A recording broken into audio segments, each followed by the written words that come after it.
Tai labas visiems. Matau, kad jungiasi žmonės po truputėlį, tai tuoj pasidalinsiu ekranu, galėsim pradėti. Ačiū visiems, kas radot laiko prisijungti, kas žiūrėsit paskui įrašą, tai irgi ačiū, kad skiriat laiko. Pasistengsiu būti naudingu per ateinančią valandėlę. Tai iš karto gal pakomentuosiu truputėlį techninę eigą visko, skaidrėmis, įrašų, nuorodom į nemokamus įrankius, visko pasidalinsiu po paskaitos. Tipiškai užtrunka ten kažkiek tai valandų, kol Google Drive'as apdoroja video, tai sakykim taip, kad rytoj ryte rasit e-mailą savo inbox'e. Viso pristatymo metu, kokių klausimų beturėtumėt, jos tiesiog galite rašyti į chatą ir tada pabaigoje skirsiu laiko pereiti per visus klausimus ir juos atsakyti. Tai aš gal tada pasidalinsiu ekranu, pasidalinsiu skaidrėmis ir mes galėsime pajudėti su pristatymą. Gal dar tik vieną pakeitimą padarysiu, gal pasidalinsiu konkrečiu naršyklės langu, kad nereiktų jums į savo veidus žiūrėti kažkur ant skaidrių.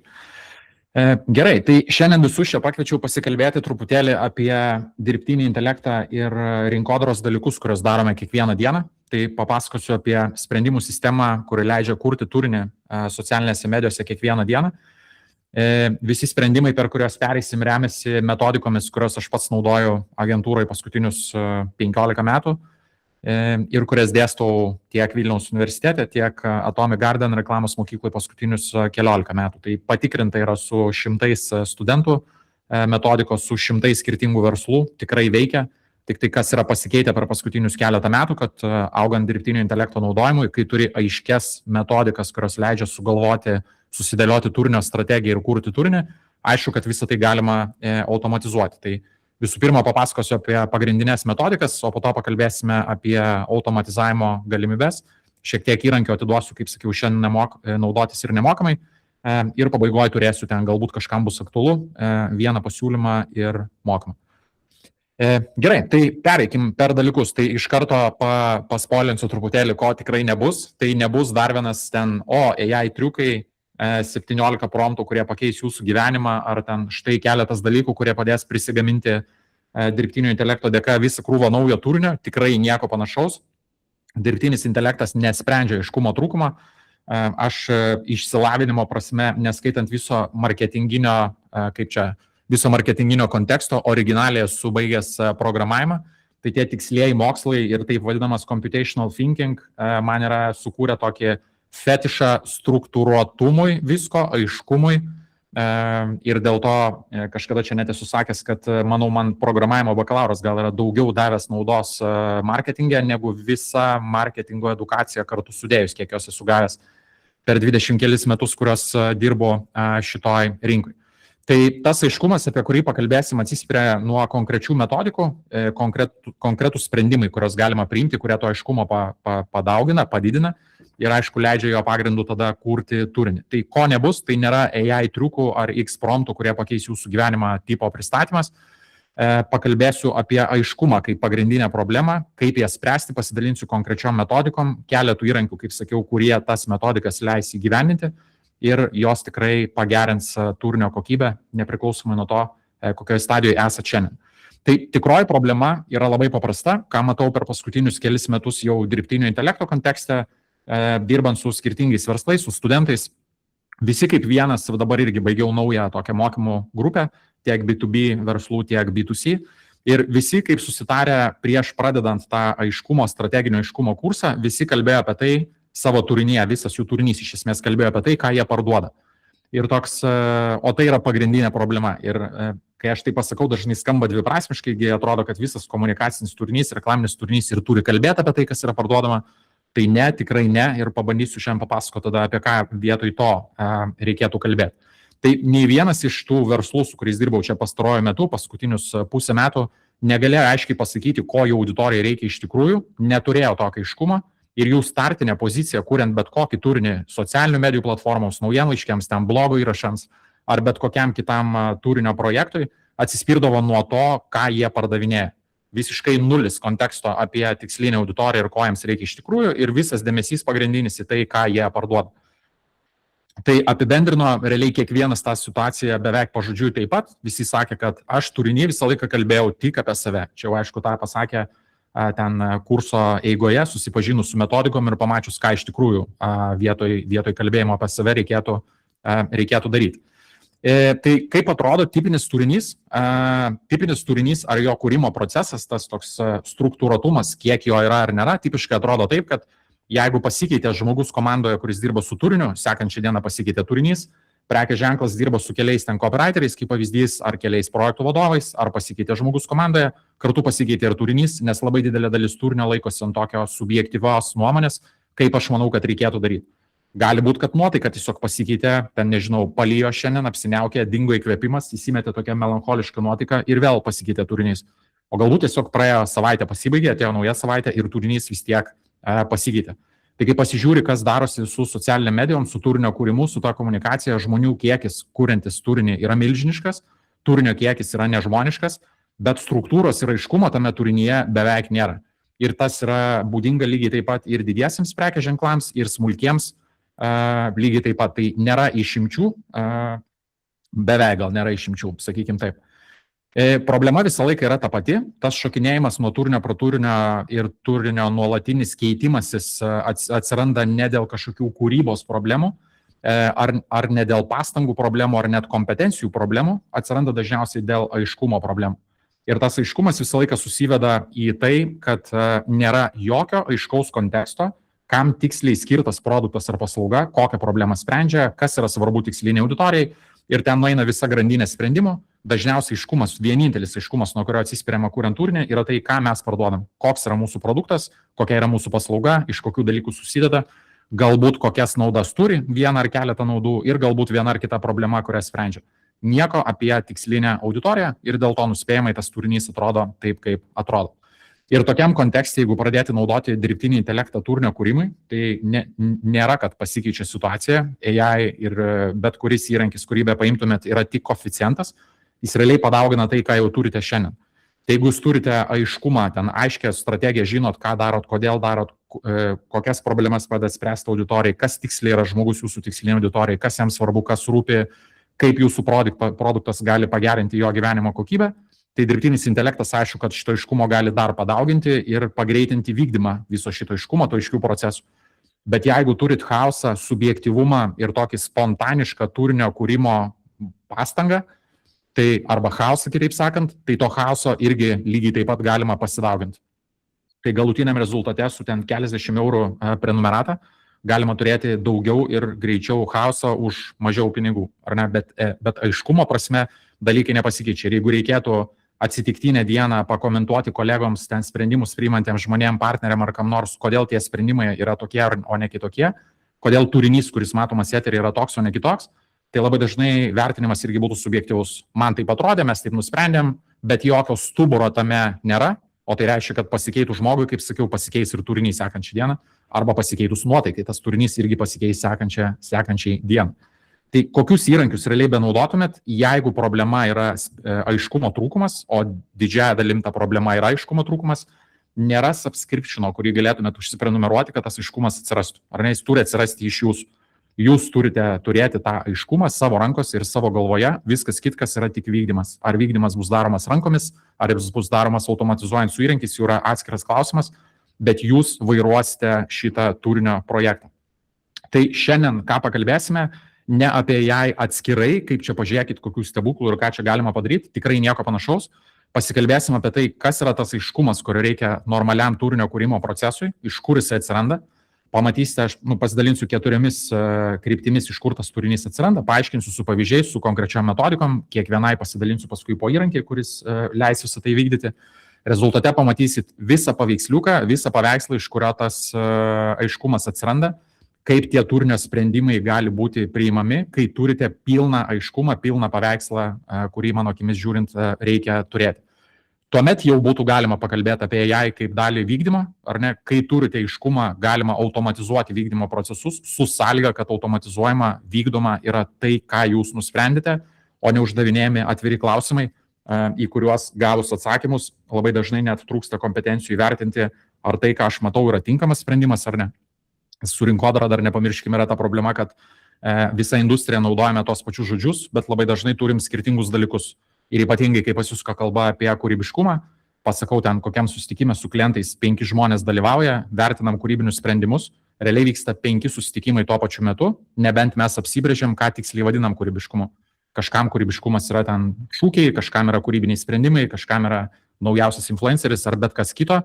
Bet jeigu mes nesusikalibruojam, ką tai reiškia, tos pačius žodžius naudojam, o kalbam apie kardinaliai skirtingus dalykus ir susikalbėti, aišku, kad yra neįmanoma. Tai 4 sprendimų šaltiniai, jų aišku, kad yra daugiau, aš parinkau tokius 4 labiausiai, ne tai kad analitinius, bet lengviausiai suprantamus, lengviausiai pristatomus ir potencialiai didžiausią įtaką turinio kokybei darančius. Pereisim per visus 4 atskirai ir pakomentuosiu tuomet įrankius, kurie leistų visą tai įvykdyti vieną įmant po kito. Tai 4 sprendimų šaltiniai, kurie lemia turinio kokybę, yra labai paprasti. Pirmas, turim suprasti konkrečias pirkimo situacijas, kuriuose tas mūsų produktas yra aktualus.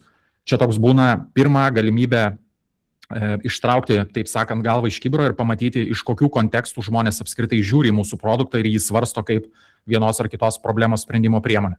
Kuo daugiau skirtingų, realių, aktualių potencialo turinčių situacijų galime identifikuoti, tuo daugiau potencialo turinio kūrimui, kuris yra nukreiptas į konkrečias pastangas, o ne tiesiog atsitiktinis bandymas antradienį papaustinti kažką tai. Antrų numerių yra auditorijos pažinimas, kas konkrečiai yra tas žmogus kitoje ekrano pusėje ir ką jis išgyvena. Tai aišku, ne demografija, bet konkreti analizė konkretaus žmogaus su konkrečia situacija.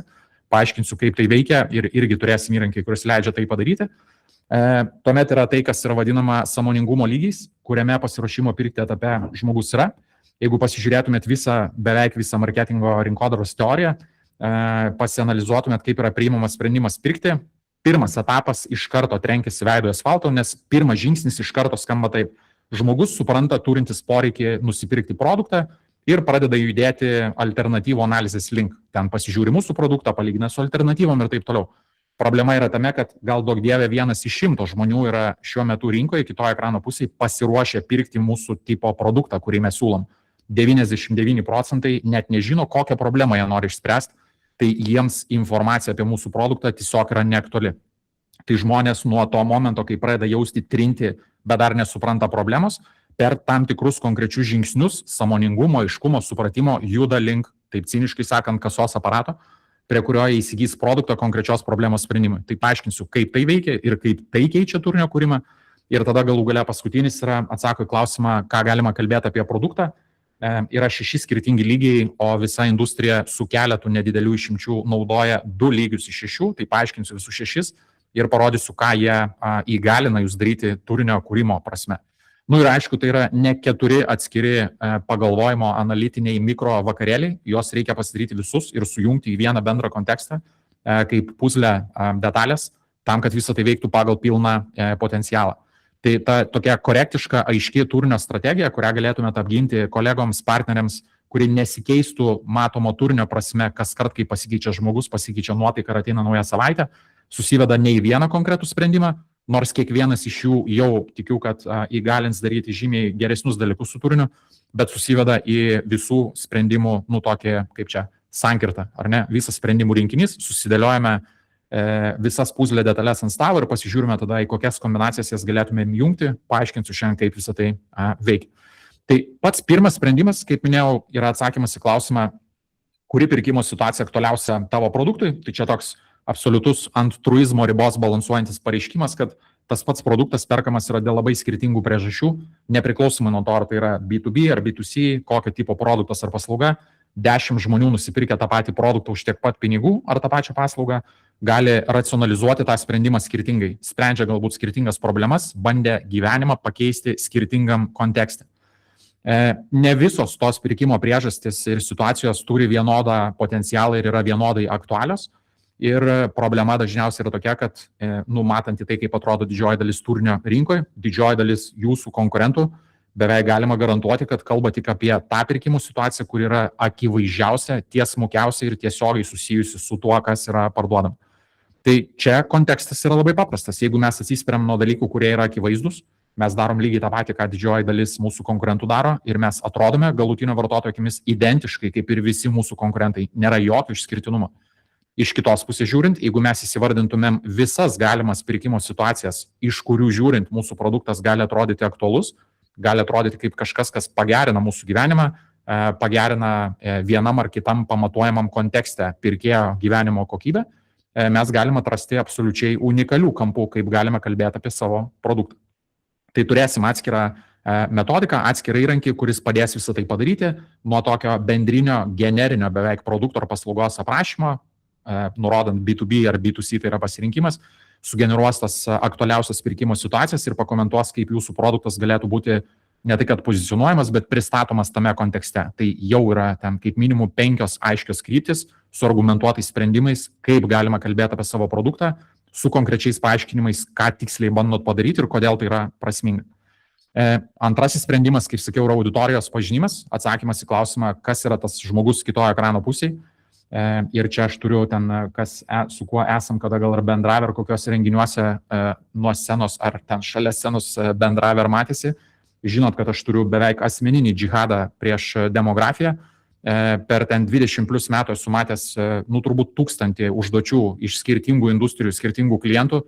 Ir Lietuvoje visą laiką tas briefas skamba identiškai tikslinės auditorijos prasme. Mes ten dirbam su 25-45 metų top 5 miestų gyventojais, ir porą būdvardžių. Ten išsilavinimas, pajamos aukščiau vidurkio ir ten koks nors vienas generinis interesas. Tai absoliučiai netinka, netgi sakyčiau apgailėtina, ta prasme, kad paimkit va šitą apibūdinimą ir paklauskit savęs, kokio turinio dabar šitai auditorijai, kokio aktualaus turinio galėtumėt padaryti pagal tokį apibūdinimą. Arba atsiremtumėt į prielaidas, bandydami atspėti, tai kas yra tas 25-45 metų žmogus top 5 miestuose, kuo jis gyvena ir kas jam skauda. Jūs padarytumėt vienas prielaidas, aš padaryčiau kitas, kažkas padarytų dar kitas. Ir jau nėra aiškios struktūros ir jokio bendro vardiklio, arba atsispirtumėt, kadangi nieko čia nėra, jokios informacijos apie tikslinę auditoriją tokiam aprašyme nėra, jūs tiesiog atsisuktumėt vėl į savo produktą ir sakytumėt, gerai, tai pakalbėkime apie produktą arba paslaugą. Tai problema su demografija yra tokia, kad demografija pasako, kas yra žmogus, bet nepasako absoliučiai nieko apie tai, kas jam svarbu, kokias problemas jisai turi, kas jį motyvuoja, kokią trintį jaučia, kokio gyvenimo nori ir taip toliau. Ir tai išmuša bet kokią galimybę mūsų produktą arba paslaugą pristatyti kaip konkrečios problemos sprendimo priemonę arba to žmogaus kitam kontekste galbūt gyvenimo pagerinimo priemonę. Galbūt mes neišspręsim problemas, bet padėsim jam pasiekti tikslą, kažkokią svajonę įgyvendinti, ar ten padėsime taip, kaip čia klišiškai sakant, tapti šiek tiek geresniu žmogumi gyvenime. Tai tam, kad nesivarginti su demografija, yra konkretus 7 pjūviai, kurie suteikia žymiai daugiau informacijos apie tikslinę auditoriją. Jie prasideda nuo taip vadinamų užduočių, kurios atsako į klausimą, ką žmogus šitoje tikslinėje auditorijai šiandien dienai bando padaryti, kokių tikslų siekia, kokias užduotis turi atlikti, kokius darbus turi padaryti šitam su produktu susijusiam kontekste. Tada kas jam nesiseka šiandien, kokią trintį jaučia, kur stringa, su kokiom problemom susiduria, kas neveikia, jis bando padaryti visą sąrašą užduočių, kas jam nesiseka, stringa, kokios problemos kyla. Ką tai kainuoja emociškai, dėl visų problemų, su kuriomis jis susiduria, dėl trinties, kurią jaučia, dėl to, kas stringa, kaip jisai jaučiasi emociškai, kaip jisai atrodo kitų akyse, kokią socialinę kainą moka, ar ne, dažniausiai ten atrodom nekompetitingi, kaip pavyzdys priklauso žinoma nuo konteksto, kaip mes esame matomi kitų akyse. 5 yra, kaip atrodo geresnis gyvenimas, kas turėtų pakeisti tą trintį, strigimus, problemas šitos tikslinės auditorijos akyse, kokios emocinės savijautos jie norėtų vietoj tos, kurią jaučia dabar, kaip mes norėtumėm jaustis ir galų gale, kaip norėtumėm būti matomi kitų žmonių akyse. 7 pjūviai, kurie duoda 1000 kartų daugiau informacijos, negu bet kokia demografija kada nors galėtų padaryti.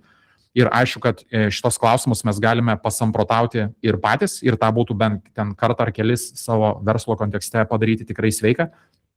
Aš rašiau kažkurią dieną apie tą skaičiuotuvo metaforą, kur neleisdavo man auklėtoja, kuri buvo matematikos mokytoja, niekada naudoti skaičiuotuvų ir viską versdavo mus ten daryti mintinai.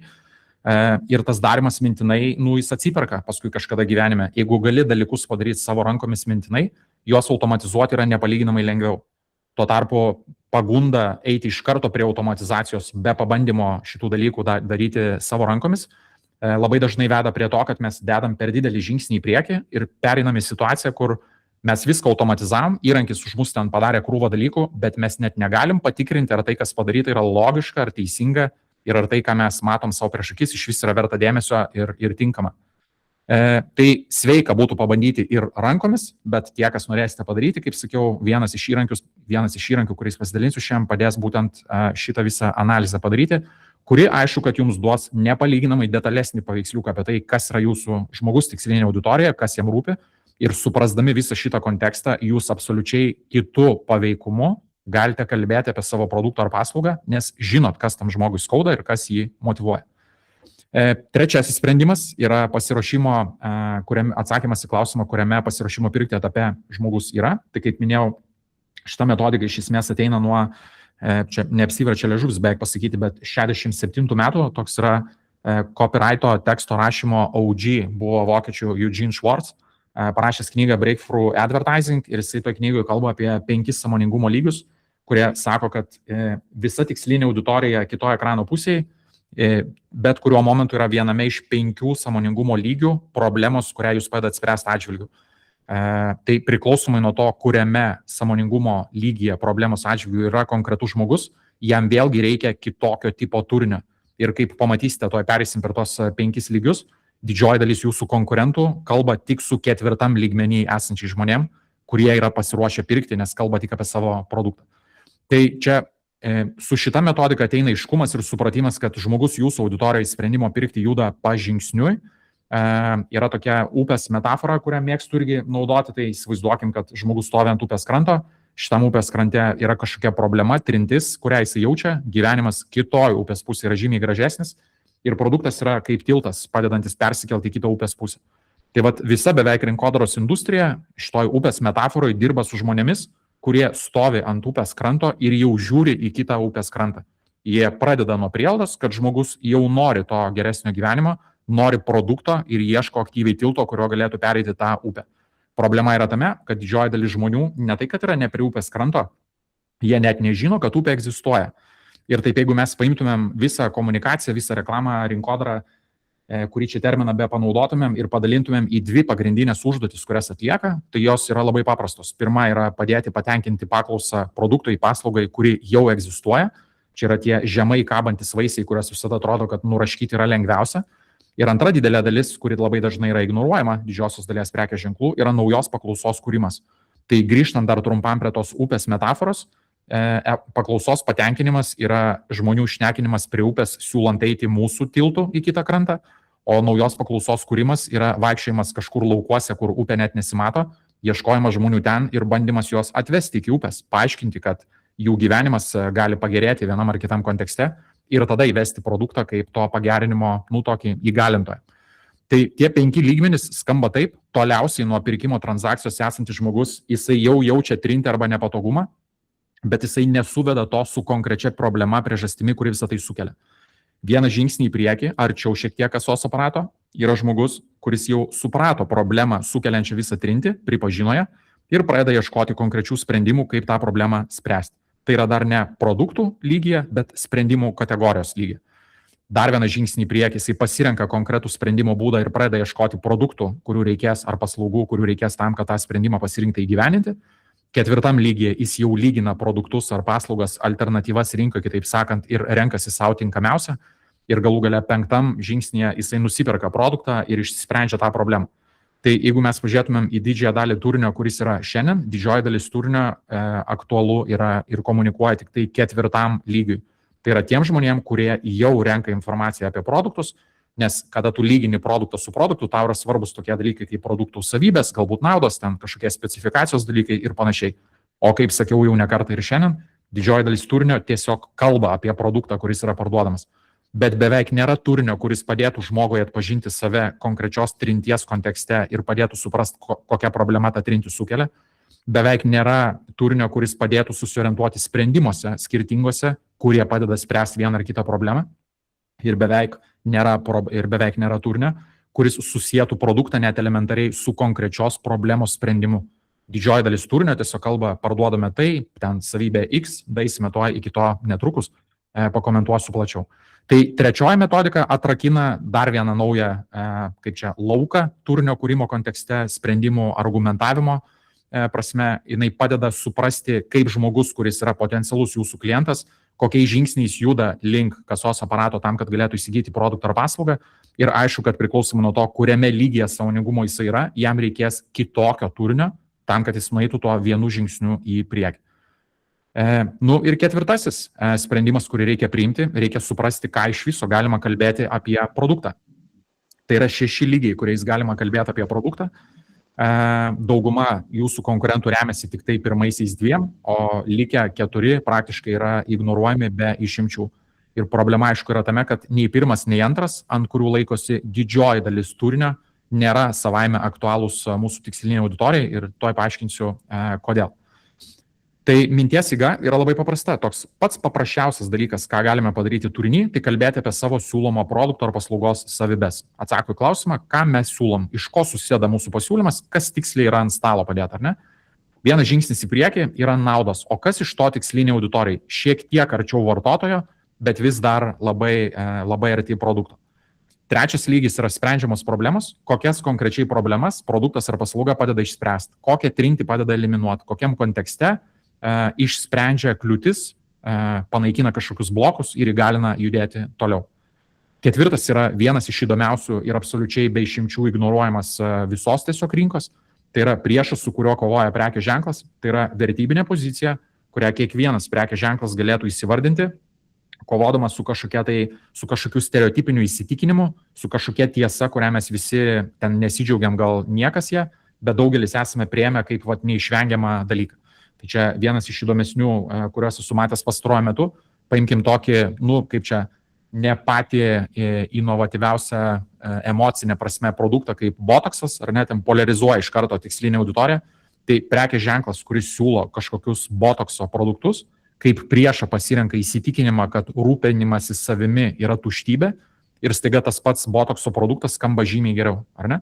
Mes kaip prekės ženklas, mes nesakome jums, kad jums reikia botokso ar nereikia, jūs patys priimat sprendimą, bet mes nesutinkam su pozicija, kad pastangų skirimas savo ir rūpinimas į savo išvaizdą yra tuštybė.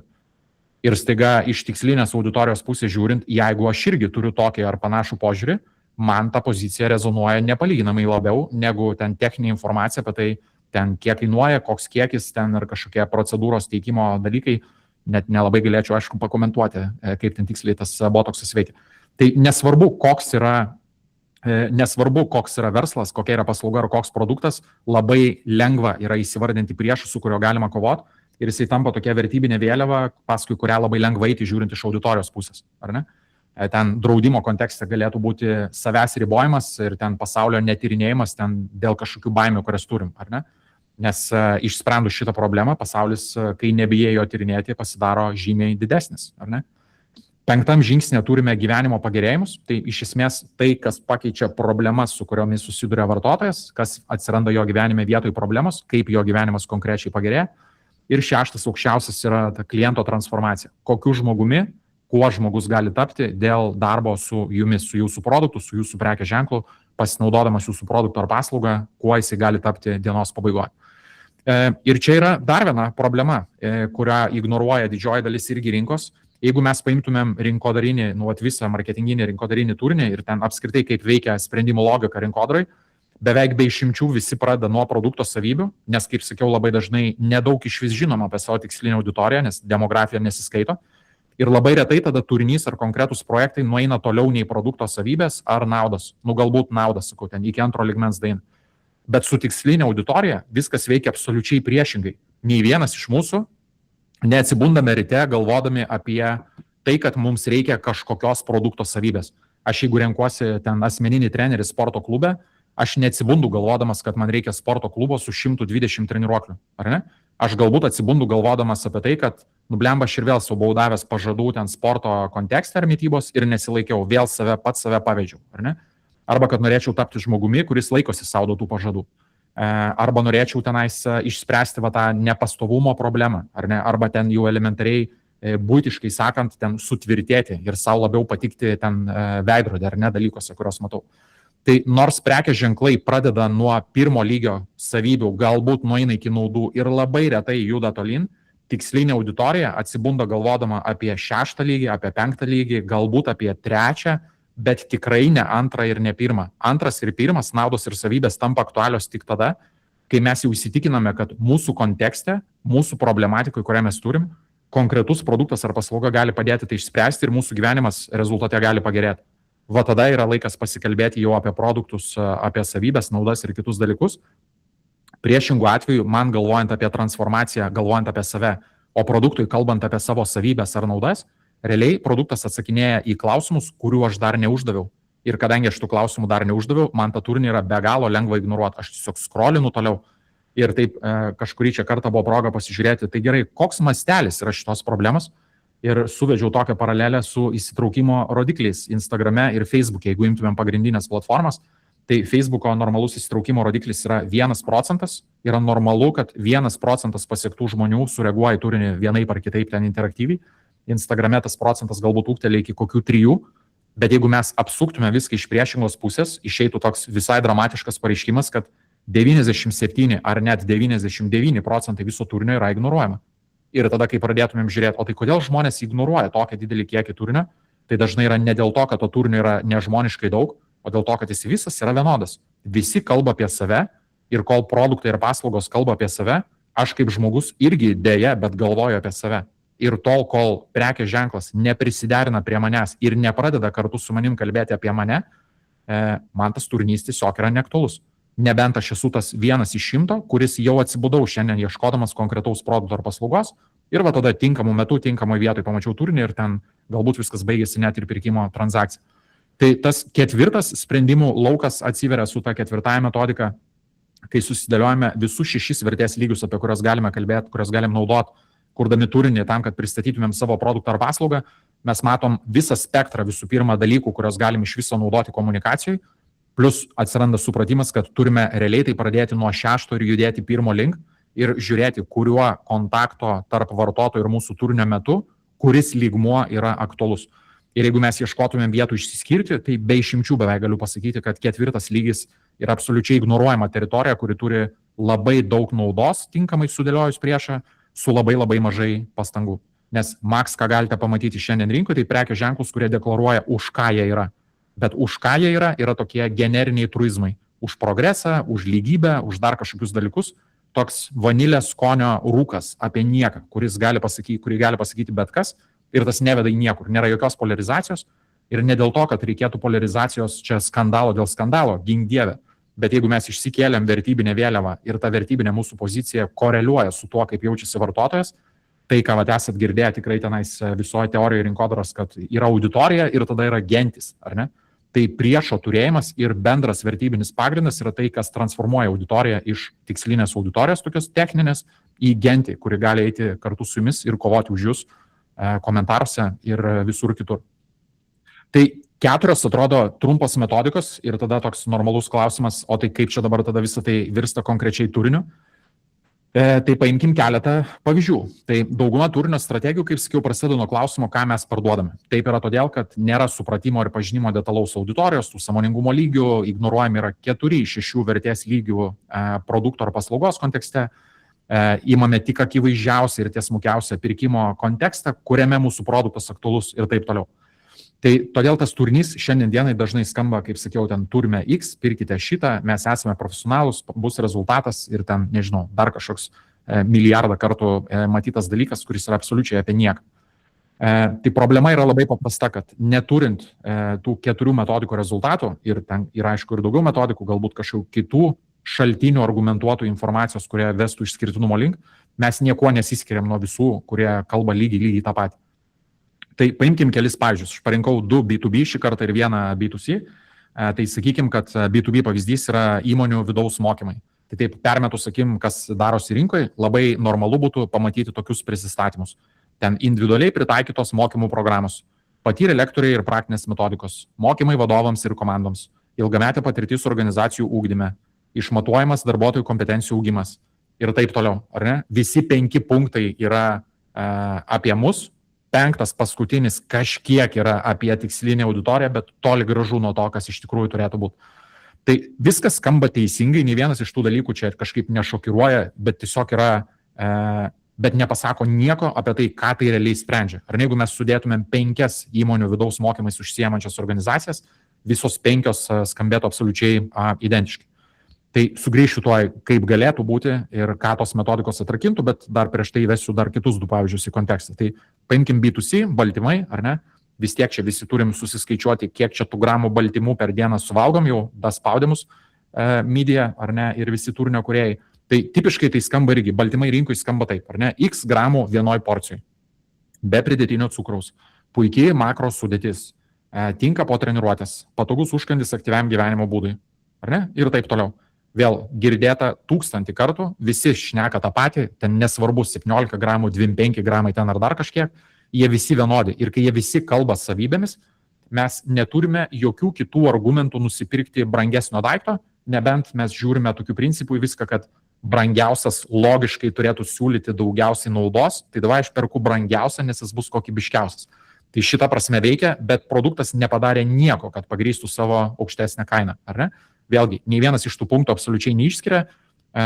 Šiuo atveju 3 iš 5 yra apie produktą, tas tinka po treniruotės ir patogus užkandis, šiek tiek apie auditoriją, bet tikrai nei viena iš nei 4, nei 5 punktas jokių būdų neskamba kaip šia konkreti problema, kurią aš norėčiau išspręsti.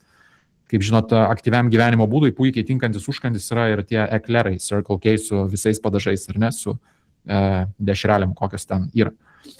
Ir trečiasis B2B pavyzdys, sakykime, dar vienas, sakykime, kad organizacija užsiema video turinio kūrimu. Kaip tai tipiškai skamba rinkoje, kūrėme video turinį verslams, profesionalus filmavimas ir montažas, video socialiniams tinklams, padėsim atrodyti profesionaliai, turinio gamyba nuo idėjos iki rezultato ir taip toliau, ir taip toliau, ir taip toliau. Viskas labai nuspėjama, labai vienoda, 5 kompanijas peržiūrėsit, nebus jokio skirtumo. Vienintelis minimaliai apie auditoriją yra padėsime atrodyti profesionaliai, bet irgi absoliučiai neaišku, ką tai reiškia. Ar čia yra 4K kokybės video, ar čia yra tenai, kad mane padažys filmuojant, ar čia yra postprodukcija, ar čia dar kažkokie kiti dalykai, neaišku. Toks man profesionaliai atrodo viena, jums galbūt kita ir taip toliau. Nekonkretu, neaišku, tikrai neišskiria. Tai pasižiūrėkim, ką atrakintų metodikų, per kurias perėjom panaudojimas, ar ne?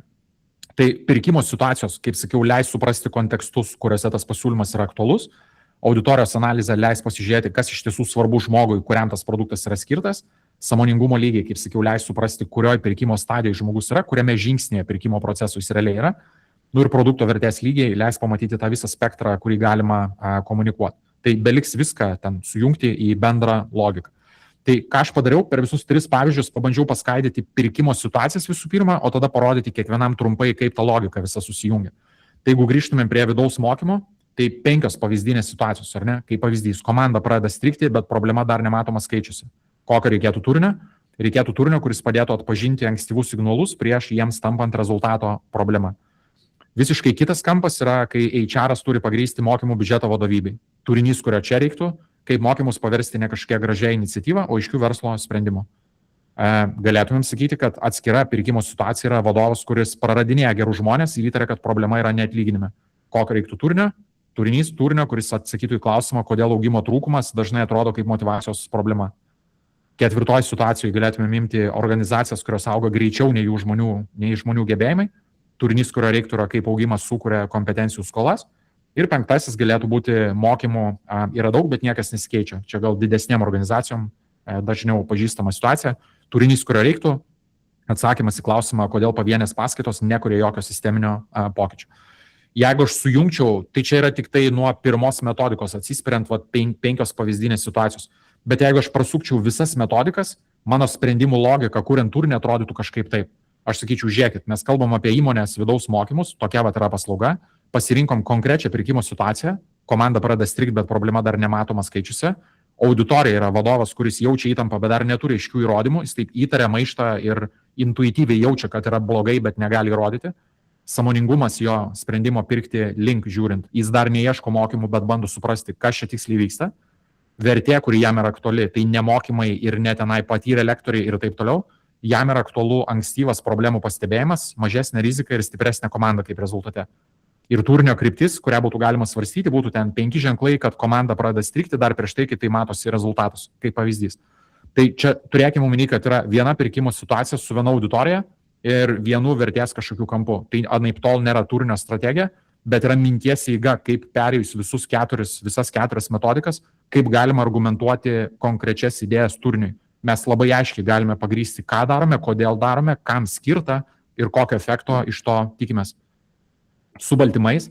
Sakykime, žmogus, kuris po treniruotės nenori sugadinti ką tik įdėto darbo. Va šiandien ryte buvo pull day, taip vadinamas nugaros treniruotė, sudegė ten 700 kalorijų.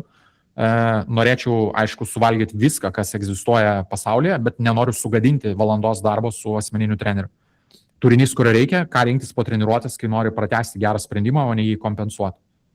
Kita situacija galėtų būti nėra laiko normaliem pusryčiam, turinys, kurio reikia, kaip išvengti pirmo prasto dienos pasirinkimo, vakare nusivalkyti prie šaldytuvų yra normalu, kaip nesugriauti dienos ten 9 ryto po treniruotės, ar ne, kad bent jau pradėtumėm dieną gerai, o jau kad ten baigsis kaip meškieno valgymų vakare, kur susirpsim viską į save, kas tik egzistuoja namuose, jau čia kaip Dievas duos, taip sakant, ar ne. Žmogus nori daugiau baltymų, bet nenori viso fitneso gyvenimo įsitempimo. Turinys, kurio reikia, kaip pasirūpinti mitybą be kraštutinumų. Ir taip toliau, čia gal kiekvienos tos situacijos nekomentuosiu, bet pats principas yra, kad konkreti situacija, net ir izoliuotai nuo kitų metodikų, jau iš karto nukreipia konkrečių idėjų link, ką būtų galima daryti su turiniu. O jeigu sujungčiau visas metodikas į vieną, tai konkreti turinio idėja, ten turinio kryptis pasigrįstų tokiu principu, ar ne, kad imtumėm situaciją, kur, sakykime, ta pirmoji, po treniruotės nenoriu sugadinti, ką įdėjau, auditoriją sportuoju, bet dar neturiu stabilios mitybos sistemos, žinau, kad baltymai svarbu, bet renkuosi atsitiktinai, nėra konkretaus ten griežto grafiko, man nesvarbu, kiek gramų baltymų yra vienoj porcijai, man aktualu yra pastangų apsaugojimas, lengvesnis, geras, teisingas pasirinkimas ir tas sportuojančio žmogaus, besirūpinančio savim žmogaus identitetas. Tai turinys, kuris man būtų aktualus, yra, kodėl vienas blogas sprendimas po treniruotės atrodo mažas, bet kartojimas ten kainuoja visą progresą. Ar ne? Ir taip toliau. Tas pats su trečiu pavyzdžiu. Irgi ten kiekvienos gal nekomentuosiu atskirai, bet sakykime, verslas atrodo profesionaliai, bet šaltai, ne asmeniškai, ne be jokios emocijos. Turinys, kurio reikėtų, kodėl žmonės nepasitikė logotipais, ar ne, ieško žmonių. Tai su mažais prekės ženklais, tai šitos problemos beveik nėra. Dažnai verslo autorius, savininkas sėda prieš kamerą, pats komentuoja, pasakoja, ką daro, kodėl verslas sukurtas, kuo tiki ten ir taip toliau. Kuo didesnė organizacija, tuo giliau už logotipo slepiasi žmonės. Ir tada, kai tas pats turinys, kuris net šiaip gal ir galėtų būti teisingas, bet yra paslėptas ir užmaskuotas ten kažkokiu profesionaliu dizainu ir paslėptas už logotipo, pasitikėjimo lygis, žiūrint iš auditorijos pusės, yra nulinis. Tai labai dažnai viskas, ką reikėtų padaryti, tiesiog tos žmonės ištraukti iš už logotipo, pastatyti prieš kamerą, padėti jam atsipalaiduoti ir padėti jam papasakoti dalykus, kodėl jie daro tai, ką daro, kuo jie tiki ir taip toliau. Tai tuo pačiu principu būtų galima pereiti per visas tas situacijas, bet vėlgi, jeigu reikėtų argumentuotai po visų 4 metodikų pagrįsti konkrečią turinio idėją, kryptį, logiką, tai galėtumėm sakyti kaip pavyzdys, kad ekspertai įmonėje turi žinių, bet dar nematomos ta ekspertizė nematoma rinkoje, kaip pirkimo situacija. Auditorija, kurioje vadovas supranta, kad kompetencijų šiaip komandų yra labai daug, bet rinkos pasitikėjimo jų atžvilgių yra labai mažai. Sąmoningumo lygis yra, jaučia, kad trūksta pasitikėjimo, bet dar nesupranta, kad problema yra tas nematomas ekspertiškumas, neaktualu profesionalus filmavimas, adaptacija į socialinius tinklus ir taip toliau, jam aktualu pasitikėjimo kūrimas organizacijoje, savo ekspertų matomumas ir trumpesnis atstumas iki pardavimo.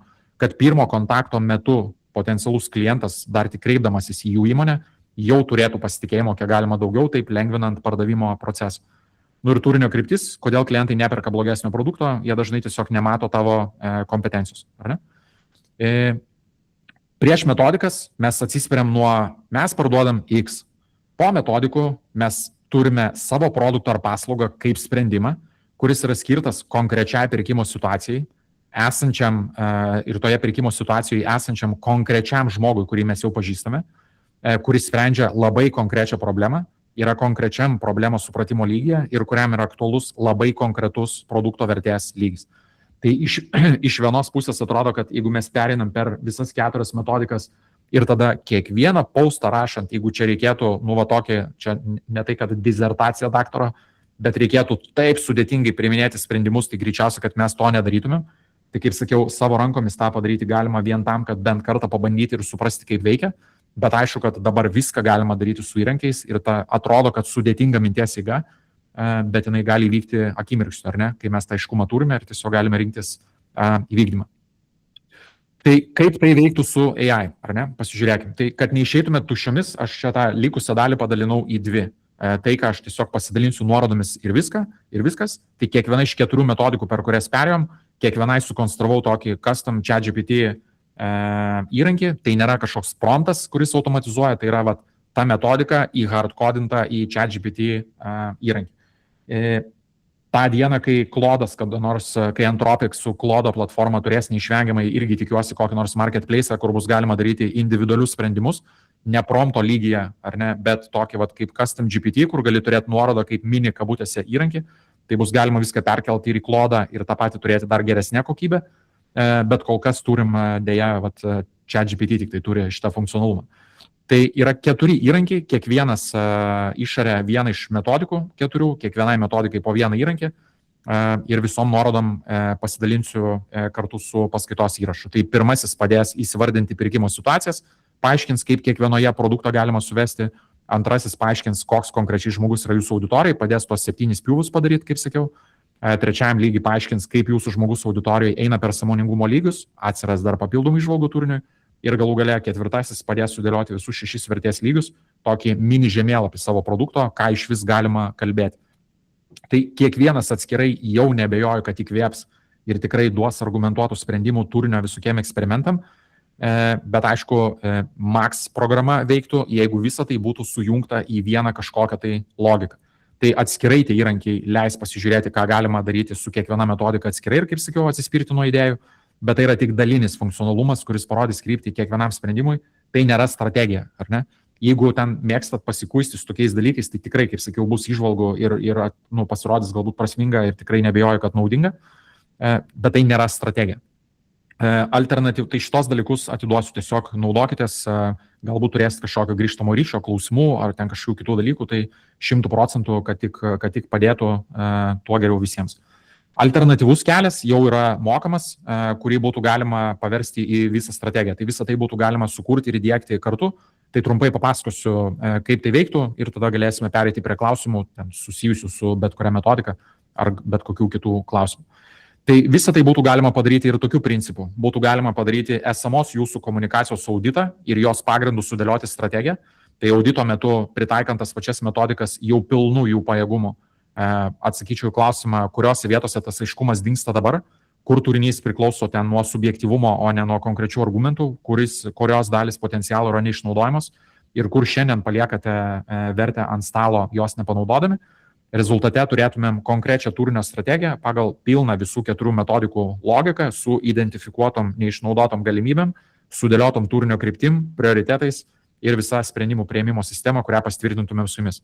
Tam, kad nebūtų čia prezentacijų rodymai vieni kitiems darant auditą ir strategiją, padarytumėm vieną ar kelias sesijas, kiek reikėtų su jūsų komanda, tam, kad visi tos suprastų metodikas ir sprendimus priminėtų pagal tą pačią vieningą logiką ir susikalibruotumėm, kad visi yra, taip sakant, tam pačiam puslapyje, ar ne?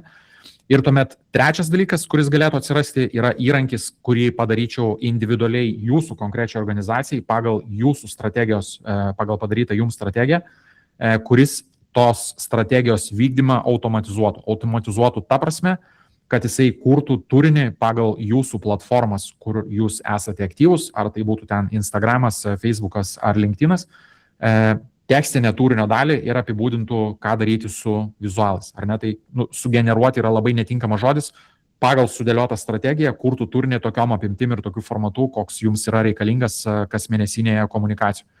Ir kartu su tuo įrankiu, kuris jau veiktų tokiu kasmėnesiniu principu, turėtume mėnesinius vienas ant vieno susitikimus, pasižiūrėti, kaip sekasi, pakoreguoti pagal komentarus, papildyti įrankio funkcionalumą, ten galbūt praplėsti turinio galimybės dar į kitus kanalus, kai jie atsiras papildomai ir panašiai.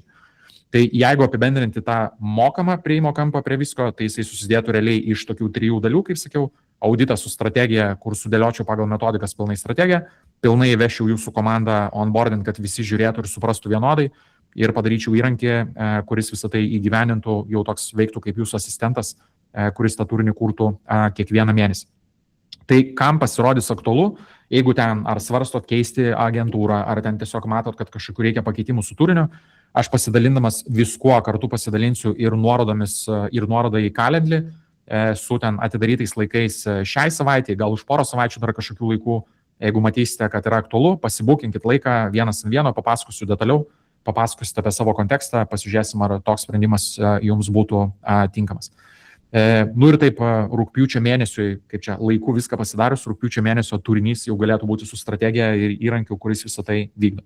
Bet net jeigu eiti ir tuo pirmuoju keliu, tiesiog naudotis įrankiais, tai kaip sakiau, jais pasidalinsiu iš karto su paskaitos įrašu, tikiu, kad jie jau bus naudingi. Ir toks paskutinis pabaigai, man atrodo, vienas iš tokių geresnių lakmuso popierėlių, kaip labai lengva pasitikrinti, ar to aiškumo pas jūs šiandien dieną yra pakankamai. Tai tiesiog galima paklausti savęs, jeigu šiandien pasikeistų žmogus pas jūs, kuris yra atsakingas už turinio kūrimą, ar turinys, ar auditorija pastebėtų pokyčius turinio. Ir jeigu atsakymas yra taip, tai reiškia, kad tos sistemos nėra. Jeigu atsakymas yra ne, tai tada nepastebėtų, nebūtų, ta prasme, turit tiek aiškumo, kad turinys auditorijos akyse žiūrint nepasikeistų. Pasikeitus į darančiai komandai, tai tada turit komplimentus iš mano pusės. Nes tikrai labai retai taip pasitaiko, bet tikiu, kad tokių situacijų irgi yra. Tai apibendrinant, dar alternatyvus dar vienas variantas, kad jeigu ten galbūt kažkas norėsite gilintis ir dar giliau, tai aš visas tas metodikas, šitas 4 plus dar kūryba, ten copywrito technikos ir kiti dalykai, esu dar sudėliojusi tokį rinkodaro be spėliojimo kursą, kuris yra mano ten 11 metų Atomic Garden dėstyto skaitmeninės strategijos kurso evoliucija. Kiekviena metodika turi pilno funkcionalumo įrankius, turim ten individualią strategiją, kurią jūs pasidarot, aš tiesiog pakomentuoju, papildau, patariu, tai toks įtemptas 2 mėnesių procesas su daug one-on-one laiko, tai irgi pasidalinsiu nuorodą, galbūt kažkam bus aktualu, nuo rugsėjo mėnesio bus antra kurso grupė.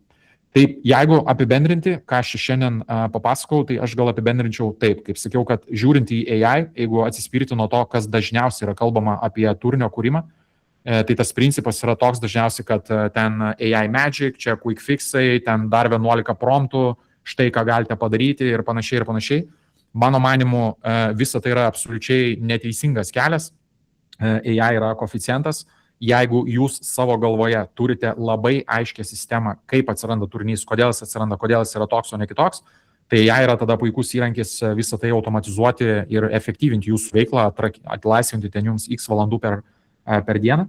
Man atrodo, kelias to aiškumo link didelė dalim atsispiria nuo šitų 4 metodikų, kurias trumpai pakomentavau. Pasidalinsiu įrankius, tikrai skatinu juos patestuoti, panaudoti ir pasižiūrėti, kaip tai keičia jūsų požiūrį į turinio kūrimą. Tikrai tikiu, kad atrakins naujų idėjų ir palengvins.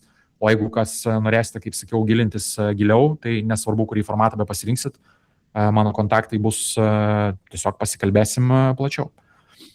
Tai tiek žinių iš manęs. Matau kol kas čiate 0 klausimų, tai arba užkalbėjau negyvai visus, arba nėra jokių klausimų. Tai jeigu kažkas turit kokių klausimų ar komentarų, tai mielai pakomentuočiau. Baigiau tokią klausimo intonaciją. Mielai pakomentuočiau. Taškas.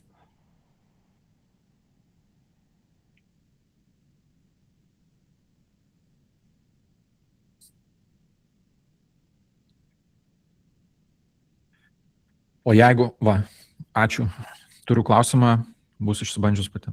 Jo, žinoma.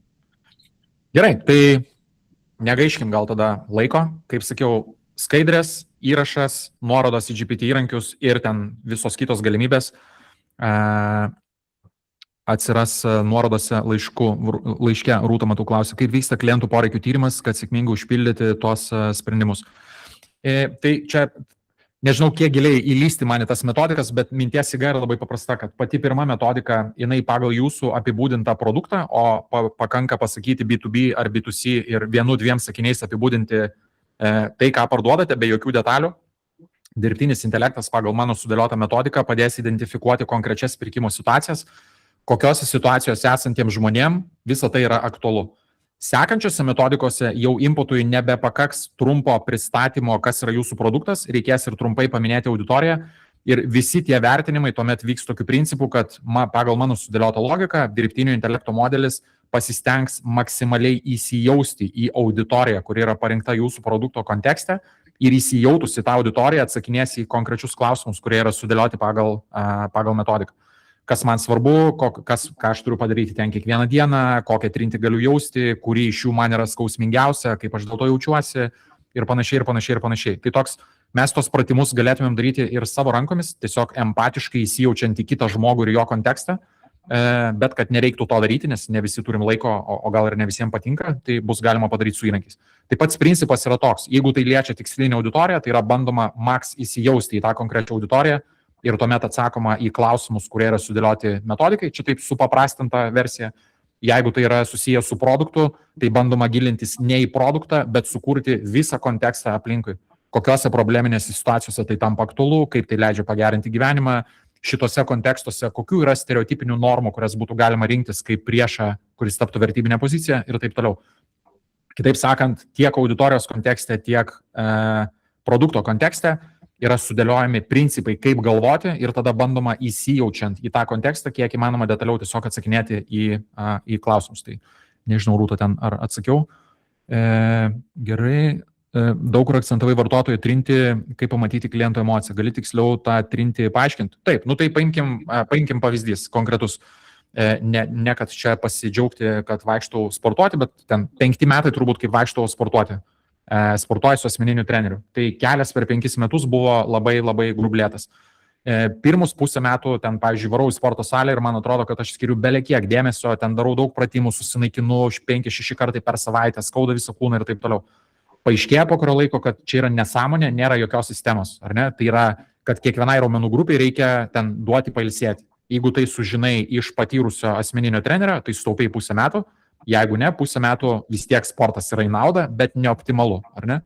Tada dar pusę metų pasportavai, atrodo, kad jau pradeda didėti svoriai, kurios pakeli, bet žiūri į veidrodį, kaip vaizdas nesikeičia, taip nesikeičia. O netikėtume, visas rezultatas, kuris matosi į veidrodį, didelė dalis priklauso nuo mitybos. O mityba yra kaip pelkė, ta prasme, ten pradant nuo kiek kalorijų yra baltymuose, angliavandeniuose, riebaluose tenais ir taip toliau. Ir gaunasi tokia tema, kad kaip ten yra Dan Krugerio, man atrodo, ar ne, efektas, kad kuo daugiau žinai, tuo daugiau supranti, kad nežinai. Tai vad gilinantis į bet kokią sritį ir norėdamas tapti joje ten kompetitingų kabutėse, nu čia mano pavyzdys šitam yra sporto kontekste, kuo labiau gilinėsi, tuo daugiau supranti, kad nesupranti dalykų, tuo daugiau dalykų nervina ir norint juos išspręsti, tuo daugiau gyvenime vietos užima sportas ir dėmesys, kurio reikia tam sportui. Bet alternatyva galėtų būti asmeninis treneris, kuris visą tai išsprendžia už mane. Jis žino visas problemas, su kuriuom aš susidursiu. Reiškia, judant į priekį, jisai man iš karto pasakys, žiūrėk, tau reikia tokios sporto programos, parinks ten konkrečiai individualius pratimus ir krūvį pagal ten fizinę kondiciją, tau reikia tokio mitybos plano, tiek suvalgyti kalorijų, tokio deficito, arba ten pagal tavo raumenų masę galbūt reikia dabar ne deficito kalorijų, o kaip tik pertekliaus, kad užsiaugyt raumenų ir taip toliau, ir taip toliau, ir taip toliau. Ir kokią sritį be paimtumėm, bandant sudėlioti tą idealų scenarijų, kad žmogus konkrečioje srityje pasiekia norimų rezultatų, jeigu žmogus eis ir mokysis dalykus pats, trinties taškų bus labai daug, nes turėsi sužinoti viską, ko nežinai ir sužinojęs, ko nežinai, sužinoti tai, ko nežinai, ar ne? Tai šita prasme žiūrint, tikrai galima sutaupyti daug laiko ir bet kokio produkto ar paslaugos kontekste mes visą tai galime padaryti už savo klientą ir parodyti jam tą tokį lengvą kelią, tiesų kelią į priekį, į progresą.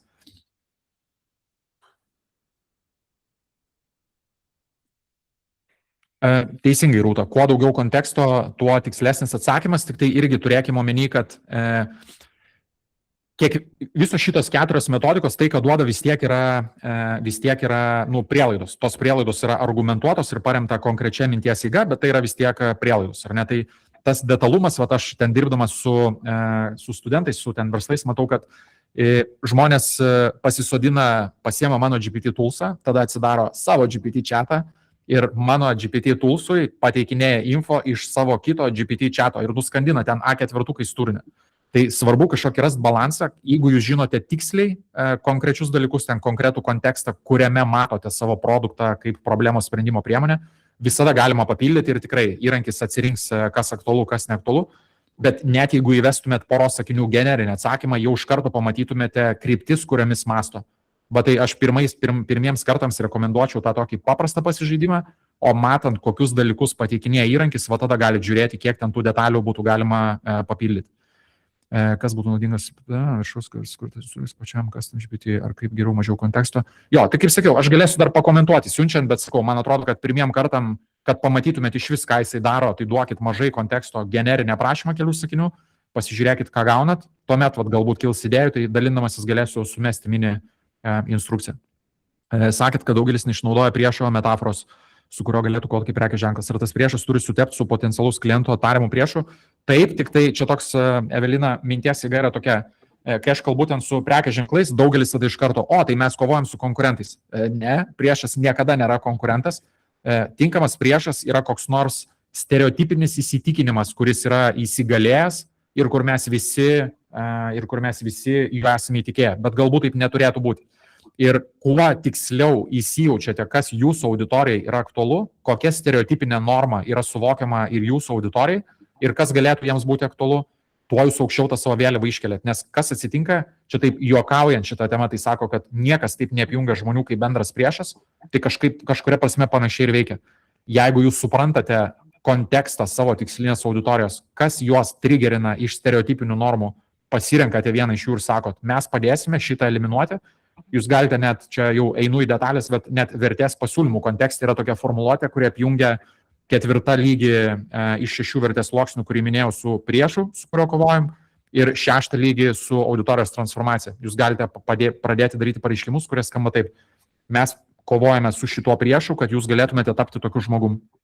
Ir priklausomai nuo to, koks kontekstas, pats testuokite tą įrankį, 4 įrankį su 6 vertės sluoksniais, jisai pasiūlys kiekvienam produktui, kurį įvesite po vieną priešą, pabandykite įsijausti tikslinę auditoriją ir paklauskite savęs, ar tai yra aktualu, ar vat jūs kaip vartotojas, potencialus jūsų produkto ar paslaugos klientas, ar jums rezonuotų toks dalykas. Tai irgi nėra neperšaunama, ta prasme vis tiek yra prielaidų, bet net kelis variantus įsivardinus, tikimybė pasirinkti emociškai rezonuojančią poziciją tikrai atsiranda.